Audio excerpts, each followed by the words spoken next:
በያዕቆብ ምዕራፍ 5 ላይ ያለውን ክፍል ነው።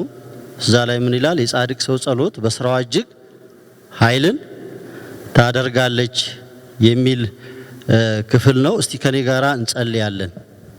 ሁላችሁንም አጭር ደቂቃ እጆቻችሁን ልባችሁ ላይ በመጫን ትንሽ ደቂቃ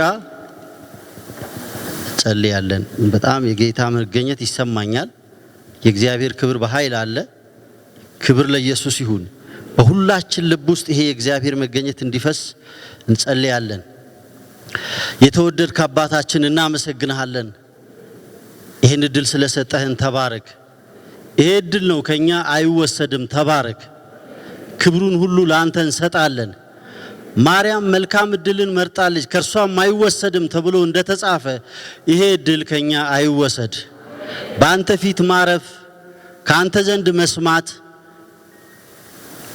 ላንተ የልባችንን ማፍሰስ ይሄ ትልቅ እድል ነው። እናመሰግናለን። በዚህ እድል የተጠቀሙ ብዙዎች አርፈዋል። አቤቱ እኛንም አሳርፈን። አይምሮአችን ይረፍ፣ ልባችን ይረፍ። ጌታ ሆይ አሳርፈን፣ ከመቅበዝበዝ አሳርፈን፣ ከመሯሯጥ አሳርፈን። መንፈስ ቅዱስ እርዳን። ቃልህን ባርክልን በጌታ በኢየሱስ ስም አሜን። የጻድቅ ሰው ጸሎት በስራዋ እጅግ ኃይልን ታደርጋለች። ክብር ለእግዚአብሔር ይሁን። በተለይ እኔ የምፈልገው ከላይ ያለው ሐሳብ እንዳለ ሆኖ እኔ ቁጥር ያዕቆብ ምዕራፍ 5 ቁጥር ያው ከ16 ጀምሮ ላንብበው። እንደዚህ ነው የሚለው፣ እርስ በርሳችሁ በኃጢአታችሁ ተናዘዙ ትፈወሱም ዘንድ እያንዳንዱ ሰው ስለሌላው ይጸልይ። የጻድቅ ሰው ጸሎት በስራዋ እጅግ ኃይልን ታደርጋለች። ኤልያስ እንደ እኛ የሆነ ሰው ነበረ። ዝናብም እንዳይዘንብ አጥብቆ ጸለየ። በምድርም ላይ 3 ዓመት ከ6 ወር አልዘነበም። ሁለተኛም ጸለየ፣ ሰማዩ ዝናቡ ሰጠ፣ ምድሪቱም አበቀለች ይላል። ትንሽ ጊዜ እኔ በኤልያስ ሕይወትም ላይ ትንሽ አተኩራለሁ። ያው ተረጋግተን እንድንሰማ በጌታ ፍቅር ጠይቃቸዋለሁ። ስለ እንደዚህ አይነት ጸሎት ስለ ኤልያስ ሕይወትና ስለ እውነተኛው ጸሎት ሳስብ ከ1988 እስከ 90 ይመስለኛል የዛሬ 30 ዓመት አካባቢ ሆኖታል። አንድ አጭር እውነተኛ ታሪክ በኔ ሕይወት ያለፈውን የራሴን ሕይወት ነው መነግራችሁ። በዚህ ጊዜ ወደ 7 የምንሆኑ ወገኖች የተለየ ጸሎት ሕይወት ነበረን። በአንድ 2 ዓመት ይሁን እንደሱ 3 ዓመት ይሄ ጸሎት አብረን ነበረ የምንኖረው ማለት ይቻላል። ያገኘነውን ነው የምንቃመሰው እና ስንጸልይ ደግሞ ማታም ነው የምንጸልየው፣ ሌሊትም ነው ስንጸልይ የምናድረው፣ ቀንም ነው የምንጸልየው። በጣም የሚገርም ነው። ከፍተኛ እንባ ያለበት በጣም በልሳን እንጸልያለን ረጅም ሰዓታት። በዚህ ወቅት እውነት ለመናገር በጣም ብዙዎች ከስራታቸው የተፈቱበት ወቅት ነው። በዚህ ጊዜ ትልልቅ በዚህ ዘመን በጣም ከባድ የምንላቸው ህመሞች በግልጽ የተፈወሱበት ጊዜ ነው። ሰዎች ይጠሩን ነበር ወደ ቤታቸው የሆኑ የሚጸልዩ ወገኖች አሉ ተብሎ። ካንሰር እኔ በአይኔ አይቻለሁኝ ሙሉ ለሙሉ። ያ ሰው አሁን በካንሰር ይሞታል የተባለው ወንድም ትዝ ይለኛል። ስሙን በግልጽ መጥራት እችላለሁ። መጀመሪያ ክፍሌ ነው የሚባለው፣ አሁን አላዛር ብለውታል። በዛ ዘመን ነው ከካንሰር ሄዳ ነው ብዙ ሆስፒታሎች ሄዶ አይችልም ተብሎ ወደ ቤቱ የተመለሰ። በመጨረሻም ታሪኩ ትንሽ ብዙ ነው። እናትየው ሲቸግራት ወደ ጠንቋይ ቤት ሄዳ ጠንቋዩም በግቢዋ ቤት እንዲሰራ ካዘዘ በኋላ ቤት ሰርታለት 60 ሲኒ አካባቢ ግዢ ብሎ ሴትዮዋ ሙሉ በቃ በጎቿን ከብቶቿን ሸጣ 60 ሲኒ መድረስ አቅቷት ባዶ ሆና ነው እኛ በመካከል ላይ ገባ ነው። ልጁ ፓራላይዝድ አድርጎታል። እኔ ካንሰር አንጀትን እንደዚህ ሲያወጣ እዛ ነው ያየሁት። አንጀቱ እንዲወጥቶ ይታይ ነበር የዛ ሰው። በዚህኛው በኩል አንጀቱ ወጥቶ እና የሰፈር እናቶች ደግሞ ምን ያደርጉ ነበር? አረቄ ያጨምር ይያሉ አረቄ ጨምሩ ነበርና በዚህ ጊዜ ስንሄድ ማረሳው እውነት አለ። ልክ እናትየው መታ የናንተ አምላክ የኔ ልጅ የሚፈውስ ከሆነ እስከነ ቤተሰቦቼ ወደ እናንተ አምላክ መጣለሁ ብላይ ነበር። እኔ ወዲያውኑ በዛ ጊዜ ደግሞ እናምናለን ታውቃላችሁ፣ በጣም እምነታችን ጠንከር ያለ ነው። ለሞተም ሰዎች እንጸልይ ነበር። ያው እውነት አይደለም እናገረው፣ ለሞቱ ሰዎች ጸልያለሁ፣ ግን ከሞቱ ጸልዬ የተነሳ የለም ከሞት። እኔ እውነት ነው የምናገረው፣ እውነት መናገር ነው ያለብኝ። ከካንሰር ግን ሰዎች ድነዋል። ከተለያየ አስደናቂ ነገሮች ሆኗልና ይሄ ልጅ ካንሰሩ ፓራላይዝድ እንዳደረገው አልጋ ላይ እንዳስቀረው አናውቅም ነበር።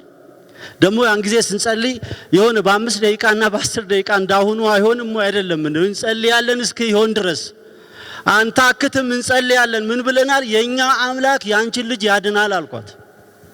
አሜን። አንቺ ግን ቃልሽን መጠበቅ አለብሽ። እውነት ነው ምነግራችሁ። 3 ሳምንት ጸለይን። በሶስተኛው ሳምንት እግዚአብሔር ይመራን ነበር። ለምሳሌ እነዚህ ሲኖችን አናቅም ነበር፣ እግዚአብሔር ነበር የሚናገረን። የጠላት ዕቃ አለ አለን አውጪ ስንላ ሲኒዎቹ ወጡ። የሆነ ደግሞ የሚለበስ እንደ ጦንቋይ የሆነ ልብስ አለ፣ እሱ ሁሉ ወጡ። እሱን ሁሉ አቃጠልን፣ ጀበናዎቹን ሁሉ አስወገድን። በሶስተኛው ሳምንት ይመስለኛል ካንሰሩ ወደ ሆዱ ተመለሰ። ልጁ እየተሰበሰበ መጣ። ያን ብቻ አይደለም፣ በአራተኛው ሳምንት እንደዛ ሊሆን ይችላል። እንደነገርኳችሁ ልክ እጁ ስንይዘው አንድ ቋ የሚል ነገር ሰማን። የሆነ የአልጋው ድምጽ መስሎ ነበር። ለካ ፓራላይዝድ ስለሆነ ሽባ ስለሆነ እየተነሳ ነበር። ተነሳ። እግዚአብሔር ተናግሮት ነበር ገና ሳይድን። አንተ የኔ አገልጋይ ትሆናለህ፣ ዓለምን አዞርሃለሁ አለው። ሊሞት ጥቂት ቀን የቀረው ዓለምን እየዞረ ነው ያ ሰው በዚህ ጊዜ። በጣም ነው የሚገርመኝ፣ በጣም ነው የሚገርመኝ። የኛ ኢየሱስ ያድናል። ምን ልላችሁ ነው? ስለዚህ ሰው ልናገር አልነበረም ምን የፈለኩት፣ ያ ወደ ጸሎት ዓለም ስለገባው ህብረት ነው ላውራ የፈለኩት። 7 ነበርን በቁጥር በብርቱ ምን ጸልይበት ወቅት ነበር። ይሄ ሰው አንድ ቀን ቀጠና 2 መጥቼ መሰክራለሁ ብሎኝ ነበር ከዚህ። ምክንያቱም ትልልቅ ድርጅቶችን ይመራል፣ ለወንጌል የሚያግዙትን ድርጅቶች። መጨረሻ ያው ልጨርሰውና እሱን ማዘር ይሄ ልጅ ከዳነ ቤተሰቦቼን ሁሉ ይዤ እመጣለሁ ብለውኝ ነበር። ቃሎትን ይጠብቁ አልኩ። እግዚአብሔር ይመስገን ቤተሰቦቻቸው በሙሉ ወደ ጌታ መጡ። ኢየሱስ ያድናል። እግዚአብሔር ስም ይባረክ። ያ አስደናቂ ህብረት እንደነገርኳችሁ ቀን ከሌሊት ነው የሚጸልየው፣ እንደ አንድ ሰው ነው የምንጸልየው። አንድ ጊዜ ግን ያለ እግዚአብሔር ጊዜ ከዛ ከጸሎት ዓለም እኔ አንድ በር ተከፈተልኝና መውጣት ጀመርኩ። ያለ እግዚአብሔር ጊዜ በጸሎት ህብረቱን የምንመራው አንድ ጓደኛዬ ነበር። አይ ኃይሌ አትሂድ፣ የእግዚአብሔር ጊዜ አይመስለኝም፣ አትውጣ አለኝ። ያው ችግሩ ብዙ ስለነበረ እኔ ያንን በር መጠቀም አለብኝ ብዬ ወጣው። ከዛ ህብረት ከወጣው በኋላ ግን ያየሁትን ህልም ለረጅም ዓመት ለኔ ትምህርት የሆነው ነው ዛሬ የምነግራችሁ። እግዚአብሔር መንገዴን አሳየኝ። ሌሊት መጣና የተጓዝኩበትን መንገድ አሳየኝ። እንደዚህ ያሳየኛል። ተመልከቱ፣ የ30 ዓመት ህልም እስከ ዛሬ አልረሳሁትም። እንደ መርህ ነው። ያን ጓደኛዬን የሚመስል ሰው አጠገቤ ቆሞ ኃይሌ ወደ ጽኑ የጸሎት ዓለም እንግባ ይለኛል። አይ እለዋለሁ፣ ተው ይሻልሃል፣ ወደ ጽኑ የጸሎት ዓለም እንግባ ይለኛል። እያየሁት ይሄዳል። እኔም ቢስላልኩት ሲሄድ ወንዝ ያለው ከሩቅ አየዋለሁ። ወንዝ ዳር ላይ ሆኖ ልክ ሲጸልይ መሬቷ ትከፈታለች። መሬቷ ስትከፈትም ከሩቅ ያለው ከዛ ለካ እሱን መሬቷ ሰውረዋለች፣ ይጸልያል። ከፍተኛ ድምጽ፣ የሱን የጸሎት ድምጽ ምድሪቱ ታስተጋባለች ወደ ሰማይ። እኔ ግን ራሴን በአደባባዮች ላይ አየሁት። በአደባባዮች መዞር ጀመርኩ። በአደባባዮች ሲሄድ በአደባባይ መዞር ማለት ያ ተከፈተልኝ ያልኩት የወንጌል በር ያለ ጊዜው ስለነበረ ልክ አልነበረም ማለት ነው። ሲሄድ ለኔ አገልግሎት ነው፣ ለኔ ሩጫ ነው። በእግዚአብሔር ፊት ግን ሲመዘል ልክ አልነበረም ማለት ነው። በዛው በህልሜ ስደክማ ያለው እየደከምኩ ሲሄድ ከዛ እቀመጣለሁ። ለመንፏቀቅ እሞክራለሁ፣ አቃተኝ። እዛ ወንድም ጋር ከወራት ከዓመታት በኋላ እዛ ጓደኛዬ ጋር ለመጸለይ ያን ቦታ በህልሜ አይቼው ስለነበረ እንደገና አሁንም በህልሜ ወደዛ ቦታ ሲሄድ መሬቱ ተዘግታለች፣ መግባት አይቻልም፣ ያ ሰው ተሰውሯል። ድምፁ ግን ወደ ሰማይ ይሰማል። ለኔ ዊልቸር አመጡልኝ። የተወሰነ ጊዜ በዊልቸር ላይ እንዲሄድ አደረጉ። በህልም ነው የምነግራችሁ። ታውቃላችሁ፣ ከተወሰነ ጊዜ በኋላ ያ ሰው ተቀብቶ ወጣ ሲባል እሰማለሁ። በጣም ለብዙዎች በረከት ሆነ። ብዙዎችን ወደ እግዚአብሔር መንግስት አመጣ። ራሴን ግን ዊልቸር ላይ ያገኘሁት። አሁን የምነግራችሁ ታሪክ የዛሬ 30 ዓመት ቃል በቃል የተፈጸመ ነው። ልክ እንዳየሁት ያ ወንድም ከዛ ወጥቶ ለብዙዎች በረከት ሆነ። እሱ ለብዙዎች በረከት በሚሆንበት ዘመን እኔ ደክሜ ነበር። እኔ ቤት ተቀምጬ ነበር። እኔ ወደ ስራው ዓለም ገብቼ ነበር። እንደገና እግዚአብሔር እድል ሰጠኝ። እድል ይስጣችሁ። እንደገና እግዚአብሔር በሰጠኝ እድል ተጠቅሜ ነው ለዛሬ የበቃሁት። ሌላ 3 ዓመታት ወደ ጸሎት ዓለም ገብቼ ወደዚህ ልምጣ። የጻድቅ ሰው ጸሎት በስራዋ እጅግ ኃይልን ታደርጋለች። ወደ ኤልያስ ልምጣ። ኤልያስ ልክ እንደዚሁ አንዳች ነገር ወደሱ ዓለም ወደ እስራኤል እየመጣ መሆኑን በመንፈስ የተረዳ አይመስላችሁ? ኤልያስ ከሌሎቹ ነቢያት ከሌሎቹ በጊዜው ካሉት ቅዱሳን ይልቅ አንድ ነገር ወደ እስራኤል እየመጣ መሆኑን ያወቀ ይመስለኛል። ይሄ ሰው በክፍል ትንሽ ከፋፍየዋለሁ። ዛሬ እንደ ስብከት አይደለም፣ ጊዜ እንዳይወስድብኝ ይጥራለሁ። እንደ ትምህርት ነው የምወስደው። አዲስ ኪዳን ላይ ስለ ኤልያስ ተመስክሯል። አንዱ ይሄ ነው። ኤልያስ እንደኛ ሰው ቢሆንም ታላቅ የጸሎት ሰው እንደነበረ ያዕቆብ ይመሰክርለታል። ጌታ ኢየሱስ ክርስቶስ በሉቃስ ምዕራፍ 4 ቁጥር 25 ላይ በመንፈስ የሚመላለስ አገልጋይ እንደሆነ፣ እንደው ዝም ብሎ በስጋው ሳይሆን በእግዚአብሔር መንፈስ ሕይወቱን የሚቃኝ አገልጋይ እንደሆነ ሉቃስ ምዕራፍ 4 25 ላይ ነክቶላቸዋል። እውነት እላቸዋለሁ በዛ ሁሉ ዘመን ኤልያስ የሄደው ወደዚህ ነው ብሎ ጠቁሟቸዋል። ሉቃስ ምዕራፍ 9 ቁጥር 33 ላይ በዛ በቅዱስ ተራራ ከሙሴ ጋር በመገለጥ ጌታ ኢየሱስን ያነጋገረ በአዲስ ኪዳን የሚገርም ነው። በክብር ጌታ ኢየሱስ እንዳነጋገረ ታያላችሁ። ለዚህ ነው ስምዖን ጌታ ሆይ አንድ ቤት ላንተ፣ አንድ ቤት ለሙሴ፣ አንድ ጎጆ ለኤልያስ፣ ለኛ እዚህ መሆን ይሻለናል ያለው ኤልያስና ሙሴን አይቶ ነው። በሉቃስ ምዕራፍ ቁጥር 1 ቁጥር ምዕራፍ ሉቃስ ምዕራፍ 1 ቁጥር 17 በመንፈስ ቅዱስ ኃይል ያገለግል የነበረ ታላቅ እግዚአብሔር ሰው ነው። ይሁንና ነብዩ ኤልያስ ግን ተግዳሮቶች ነበሩት። ጥቂት እንመልከት የነብዩ ኤልያስን ተግዳሮት። የነብዩ ኤልያስን ፈተናዎች፣ ብዙ ነገሮች ለማግኘት ከፈለጋችሁ በአንደኛ ነገሥት ሙሉ ምዕራፍ ማንበብ ነው። አንደኛ ነገሥት ምዕራፍ 17፣ አንደኛ ነገሥት ምዕራፍ 17፣ ምዕራፍ 18፣ ምዕራፍ 19። የመጀመሪያው ኤልያስ በዘመኑ የነበረው ተግዳሮት የእስራኤል ሕዝብ እግዚአብሔርን መተዋቸው ነው። ለዚህ ነው ምዕራፍ 18 ቁጥር 14 ላይ እንደዚህ ይላል፣ ወደ ሕዝቡ ቀርቦ እስከ መቼ በሁለት ልብ ታነክሳላችሁ? እግዚአብሔር አምላክ ከሆነ እርሱን አምልኩ፣ በዓል አምላክ ከሆነ እርሱን አምልኩ። የእግዚአብሔር ሕዝብ በዚህ ደረጃ ሲወድቅ በጣም ከባድ ነው። ዘጸአት ምዕራፍ 20 ላይ ቁጥር ከ1 ጀምሮ እስከ 4 ከኔ በቀር ሌሎቹን አማልክት አታምልክ፣ አትስገድላቸው የተባለው የእግዚአብሔር ሕዝብ ከእውነተኛው ያህዌ ከዛ ከአስደናቂ ከሆነው አምላካቸው ወጥተው በዓል የሚባል አምላክን ለረጅም ዓመታት ሲያመልኩ ትመለከታላችሁ። ስለዚህ አንዱ የኤልያስ ተግዳሮት ምንድን ነበረ? የእግዚአብሔር ሕዝብ የቃል ኪዳን ሕዝብ የአብርሃም የይስሐቅ የያዕቆብ ዘር ያ ከግብፅ የወጣ ሕዝብ አሁን ግን በዓልን ማምለኩ ለዚህ ለእግዚአብሔር ሰው ለነብዩ ኤልያስ ከባድ ተግዳሮት ነው። የመጀመሪያ።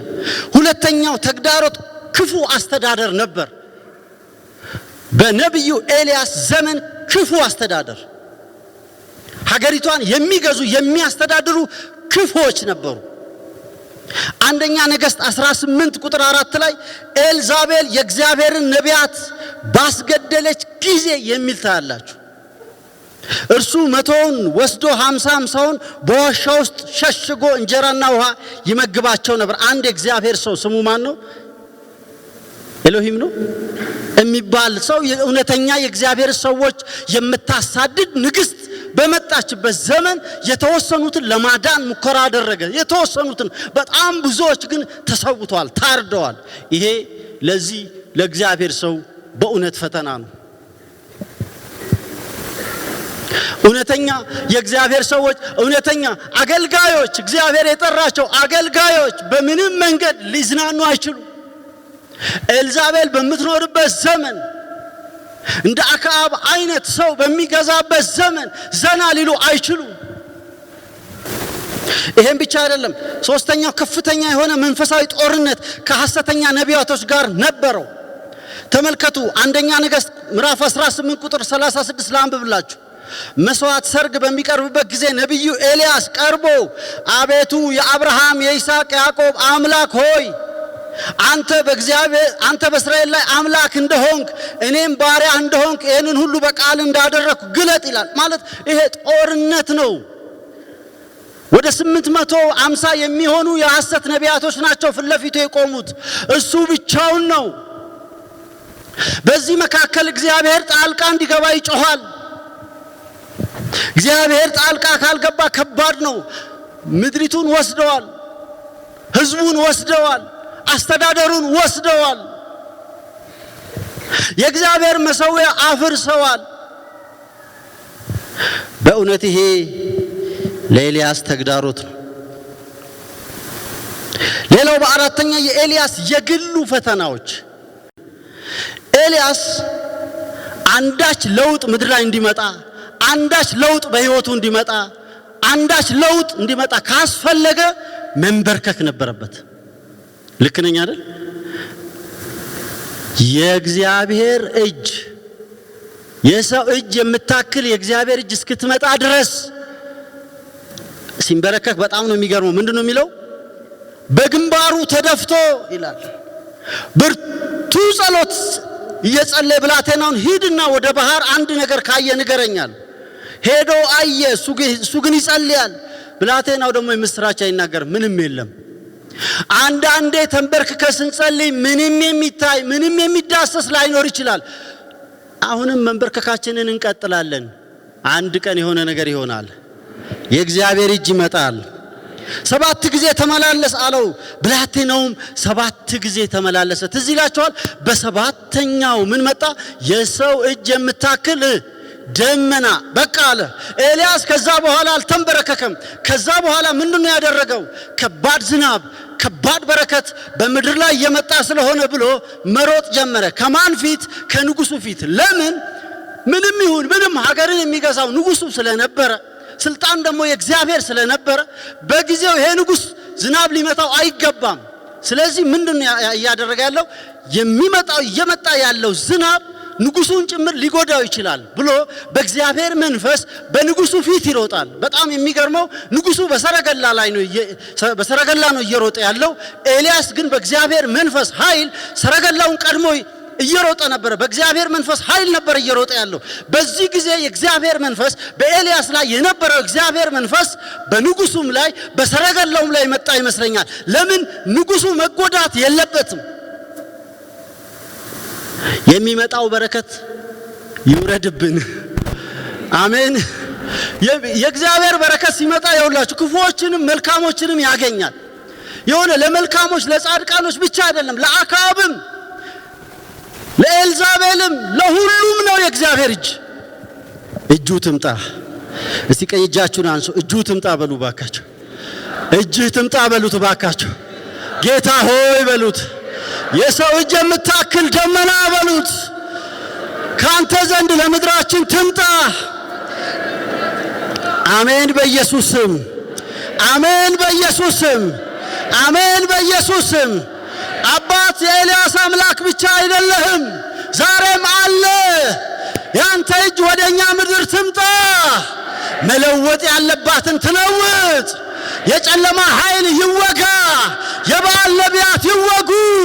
የዘንዶ ኃይል ይሰበር፣ የበዓል ኃይል ይሰበር፣ መሰዊያዎቻቸው ይፍረስ፣ መሰዊያዎቻቸው ይፍረስ፣ የጨለማ ኃይላት ይወጉ።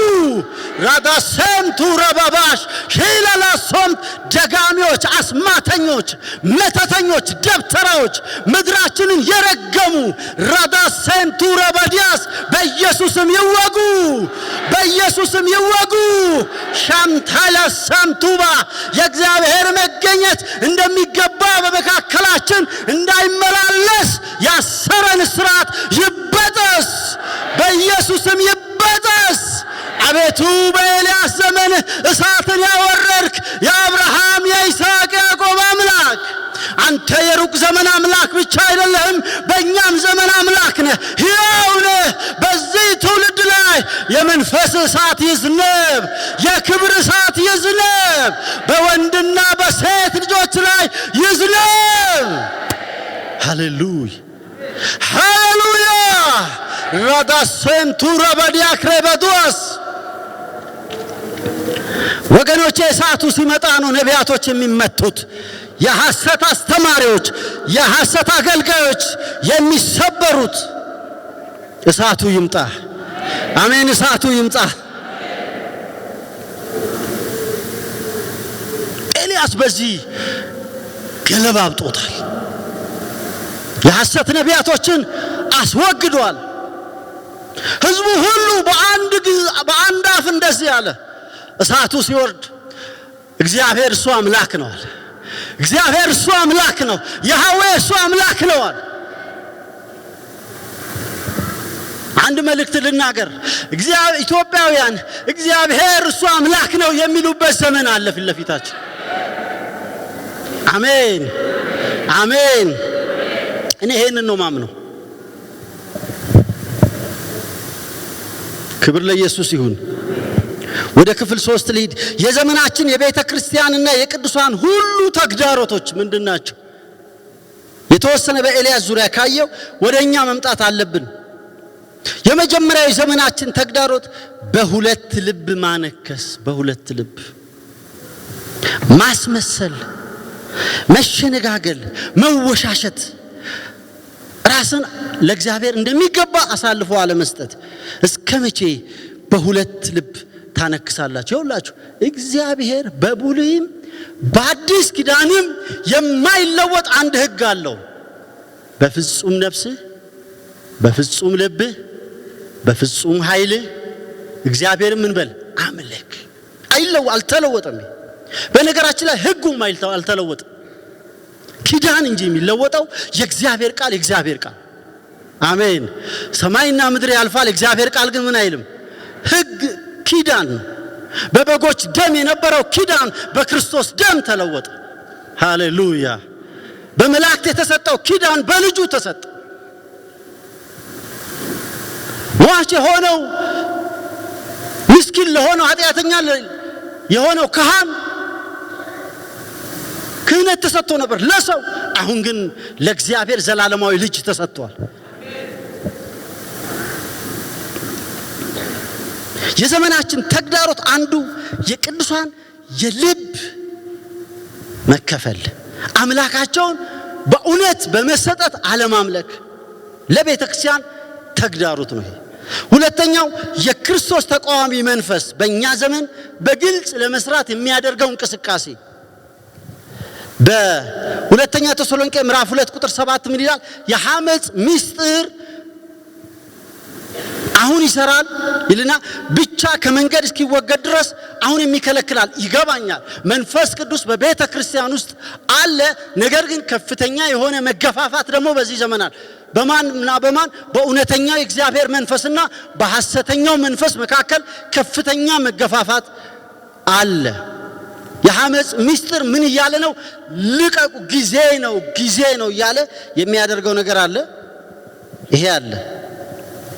ሌላው በከፍተኛ ደረጃ የሐሰተኛ ነቢያት በጌታ ኢየሱስ መነሳት።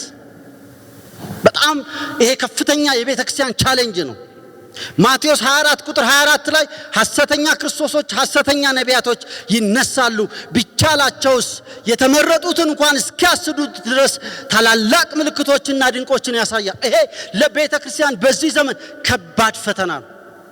ምክንያቱም የቤተ ክርስቲያን ልጆች አማኞቹ ናቸው ወደ እነዛ መሄዱት። ለእውነተኛ አገልጋዮች ለእውነተኛ ነቢያት ፈተና የነዛ ማጭበርበር የነዛ ክፋት ጥጉ። እኔ በጣም የሚገርመኝ በዓለም ያሉት ደግሞ ከእውነተኛ ነቢያቶች ይልቅ እነሱን ነው ለኔ የሚጠሩት። እንዴት እንደሚያገኙአቸው እንዴት እንደሚሰሙ እኔ ማላቃቸው ስማቸውን ይነግሩኛል። እዚህ ጋር እንደዚህ ነው ያለው እዛ ጋር እኔ አላውቀውም። ለሐሰት ህዝባችን በጣም የተጋለጠ ነው። እኛ ደግሞ ታውቃላችሁ በብዙ መንገድ ወደ ኋላ ስለሆን እነዛኞቹ በብዙ ወደ ህዝብ የመቅረብ በሚዲያው የመቅረብ በከፍተኛ ደረጃ አስተምሮታቸውን ልምምዶቻቸውን ለህዝብ የማሰራጨት ህዝባችን እንኳን እውነተኛውን ወንጌል እንዳይሰማ የማድረግ ተግዳሮት ነው። ይሄ ቤተክርስቲያን ተግዳሮት ነው። በማቴዎስ ምዕራፍ 24 ቁጥር 12 ላይ በቤተ ክርስቲያን ውስጥ በከፍተኛ ደረጃ የፍቅር መቀዝቀዝ ይታያል። እኔ እንኳን ወደ ጌታ ከመጣው 34 ዓመት ቢሆን በኔ እድሜ እንኳን የዛሬ 30 ዓመት የነበሩት አማኞችና አሁን በከፍተኛ ደረጃ ማመን እስከሚያቅታችሁ ድረስ አማኝ ከአማኝ ጋር እስከማንተዋወቅ ያኔ ከፍቅራቸው የተነሳ በቀን 3 4 እኔ አንዳንድ ጊዜ ጠጋ ያልኩ ምን ሆኗል ታሟል በቀን 2 3 ይሳሳማሉ ምንድነው ሚስጥሩ? ፊታቸው ያበራል አይሸለቻችሁም። አቅማቸው ከፍተኛ ነው። ይሄ መንፈሳዊ አቅማቸው የጾም አቅማቸው ከፍተኛ ነው ከምለው በላይ ነው። በጣም ነው የሚዋደዱት። አንተኛ አሁን ጌታ ኢየሱስ ክርስቶስ የዓለም ሕዝብ ሁሉ ወደኔ አምጡልኝ ያለ ይመስል ሰውን ሁሉ እነሱ ሳያውቁት ለካ እውነተኛ የጌታ ተከታዮች ነበሩ። እውነተኛ ደቀ መዛሙርቶች ነበሩ በመንፈስ የሚቃጠሉ። እኛ ሰውን ሁሉ የማግበስበስ እንጂ እውነተኛ ደቀ መዝሙር የማድረግ ስልቶች በብዙ ስላልነበሩ ተግዳሮት ውስጥ ገብተናል። በማቴዎስ 24:7 ላይ ረሃብና ቸነፈር የዘመናችን የመሬት መናወጥ የቤተ ክርስቲያን ተግዳሮት። ሌላው የአማኞች ፈተና በዚህ ሰዓት በናይጄሪያ፣ በህንድ፣ በፓኪስታን፣ በአንዳንድ አረብ ሀገሮች በግልጽ አማኞች ይረሸናሉ፣ በግልጽ ይመታሉ። በቻይና ከ100 ሚሊዮን አማኞች በላይ በድብቅ በስቃይ ነው የሚኖሩት። ይሄም ተግዳሮት ነው። ሌላው ብዙ አማኞች ወደ ጌታ መጥተው መመለስ ሁለተኛ ተሰሎንቄ ምዕራፍ 2 ቁጥር 3 ያንን ይናገራል። ከፍተኛ የሞራል ውድቀት በአማኙ መካከል ሁለተኛ ጢሞቴዎስ 3:13 ከ1 እስከ 5 የሞራል ውድቀት ዓለማዊ ልምምዶች። ነገር ግን በመጨረሻው ቀን የሚያስጨንቅ ዘመንን እንዲመጣ ይሄን ወቅ ሰዎች ራሳቸውን የሚወዱ ይሆናሉ፣ ገንዘብን የሚወዱ፣ ትምክተኞች፣ ትዕቢተኞች፣ ተሳዳቢዎች፣ ለወላጆቻቸው የማይታዘዙ፣ የማያመሰግኑ፣ ቅድስና የሌላቸው፣ ፍቅር የሌላቸው፣ እርቅን የማይሰሙ፣ ሐሜተኞች፣ ራሳቸውን የማይገዙ፣ ጨካኞች፣ መልካም የሆነውን የማይወዱ፣ ከዳተኞች፣ ችኩሎች፣ በትዕቢት የተነፉ፣ ከእግዚአብሔር ይልቅ ተድላን የሚወዱ ይሆናሉ። የሚያሳዝነው አሁን ካነበብኩላችሁ ሁሉ ከባዱ ቀጥሎ ማነበው ቃል ነው። እንደዚህ ይላል፣ የአምልኮት መልክ አላቸው፣ ኃይሉን ግን ክደዋል። እግዚአብሔር ከዚህ ይጠብቃችሁ። ኃይል የካደ ክርስትና፣ የእግዚአብሔር ክብር የሌለው ክርስትና፣ መንፈስ ቅዱስ ሙላት የሌለው ክርስትና፣ ሾው የሆነ ክርስትና፣ ዝም ብሎ ላዩን የመሳሳም የውሸት የሽንገላ፣ ይሄ በእግዚአብሔር ፊት ነውር። ከነዚህ ራቅ ነው። ወንድሞች እህቶች፣ ወንጌል እውነት ነው። አሜን። ምንም ስተት የሌለበት እውነት ነው። አንድ ዘመን ስለዚህ ቆመን፣ አንድ ዘመን ስለዚህ ዋጋ ከፍለን፣ አንድ ዘመን ሐሰተኞችን ሐሰተኞች ናቸው ብለን የሆነ ዘመን ላይ ከማፈግፈግ እግዚአብሔር ይጠብቀን። ወንጌል አይለወጥ። እንደነ ሐዋርያው ጳውሎስ አይነት የእግዚአብሔር ሰዎች ከሰማይ የመጣ መልአክ እንኳን ቢሆን ከዚህ ከእውነተኛ ወንጌል ውጪ የሚሰብክ ምን ይሁን? የተረገመ ይሁን። እኔ እምላለሁ የተረገመ ይሁን። ኢየሱስ እውነት ነው። ኢየሱስ እውነት ነው። ኢየሱስ አያስመስልም። ኢየሱስ አይሸነግልም። ኢየሱስ እውነተኛ የሕያው የእግዚአብሔር ልጅ ነው። ኢየሱስ ቅድስና ከሌለው ጋር አይተባበርም። የሁላችሁ አንድ እውነት ልንገራችሁ። ሰይጣን በጣም ብዙ የማስመሰል ስራዎችን ይሰራል። አንድ ነገር ግን ማድረግ አይችልም።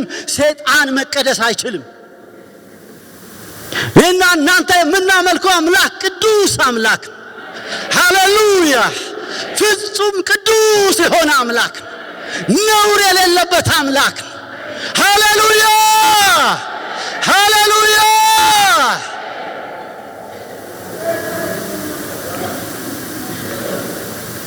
የመጨረሻው እኛስ እንዴት ነው በጸሎት ኃይል ክፋትን መለወጥና ራሳችንን ማዳን ማስመለጥ የምንችለው? ይሄን ተናግሬ ጸልያለሁ። እንዴት ነው? አንዱም ራስ ማስመለጥ የመጀመሪያውና ቁልፉ ነገር ከኤልያስም የምንማረው እንደ እግዚአብሔር ፍቃድ መጸለይ። ወገኖቼ ሆይ ይሄ በጣም ቁልፍ ነገር ነው። እንዴት ነው የምንጸልየው? ምንድነው የምንጸልየው? ስለ ስንቱ ጸልየን እንችላለን። በየሰፈሩ ስለሚደረጉት ነገሮች እየጸለየን እንችላለን። ዘመናችን ሁሉ እንደ እግዚአብሔር ፍቃድ ጸልዩ። የእግዚአብሔር ቃል ምንድነው የሚለው? ሁለተኛ ጴጥሮስ ምዕራፍ 3 ቁጥር 11 ምን መጸለይ እንዳለብን ይነግረናል።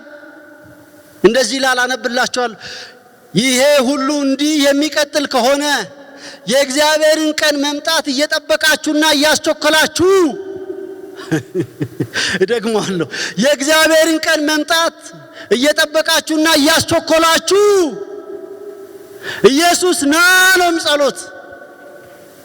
የጥንቷ ቤተ ክርስቲያን ጸሎት አንደኛ ቆሮንቶስ ምዕራፍ 16 ቁጥር 22 ማራናታ ኢየሱስ ሆይ ና፣ ከዚህ ምስቅልቅሉ ውስጥ ካለው ዓለም አድነን፣ አስመልጠን፣ ጌታ ኢየሱስ ሆይ ና። አሜን የምትሉት እኮ ትንሽ ናቸው። ይሄን ነው ጸልዩ ያለው።